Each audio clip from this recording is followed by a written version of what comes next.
Gavin looks like any 5-year-old.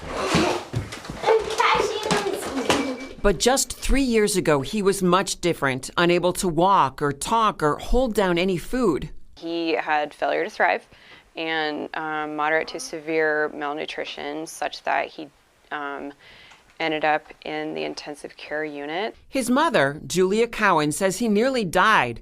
Doctors were able to figure out what was wrong. Within a week, he was walking. It took expensive equipment, a G-tube which delivers most of his meals, medications and therapy to help Gavin catch up. The family has private insurance but was able to get financial help through Nebraska's Medicaid program.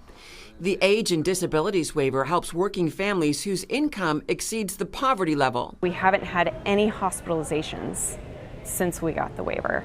But in February, the state notified Cowan Gavin no longer qualified for that assistance. All of it. Every single bit of it goes away. And it turns out Gavin isn't alone. An estimated 174 Nebraska children will no longer qualify under rules and regulations the Department of Health and Human Services put in place in December. That includes 7-year-old Paul Stone. Were you angry? He has autism and intellectual disabilities. Without therapies and without services, he's going to stay stagnant. And Emily Francisco, she also lives with autism. She's 9 years old, and she probably has the mentality of probably a 4 or 5-year-old. Stop throwing things. So what changed? Nebraska Health and Human Services implemented new age-specific criteria in assessing when children qualify. Every 3-year-old needs assistance with making dinner or bathing or getting dressed, and not every 3-year-old can be eligible for Medicaid. Nate Watson of DHHS says the old age-appropriate criteria the state had been using was tossed out by the Nebraska Supreme Court 4 years ago. Well, a mother sued the state saying it was harder for her son to qualify under the waiver than it was for an adult. While the department was rewriting its rules, it assessed children like adults. And according to Watson, that allowed several kids, like Gavin, to be covered.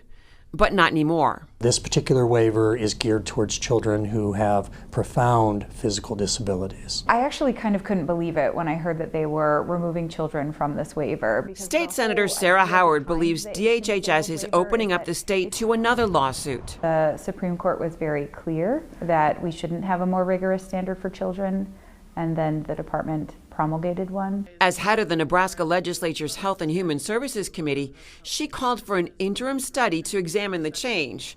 But DHHS says it's following federal law. This decision was not based on an attempt to save money of any kind. For now, Nebraska's DHHS has suspended any further implementation of its policy until October. They hired a consulting firm to study the impact on children and families. Francisco worries some parents may even consider giving up their children as state wards. It's just hard to think about that it would come down to that, you'd have to think to give your child to the state so they can get what they need. These moms vowing they will fight for their children. I don't think about the dark options for him. It's not going to happen.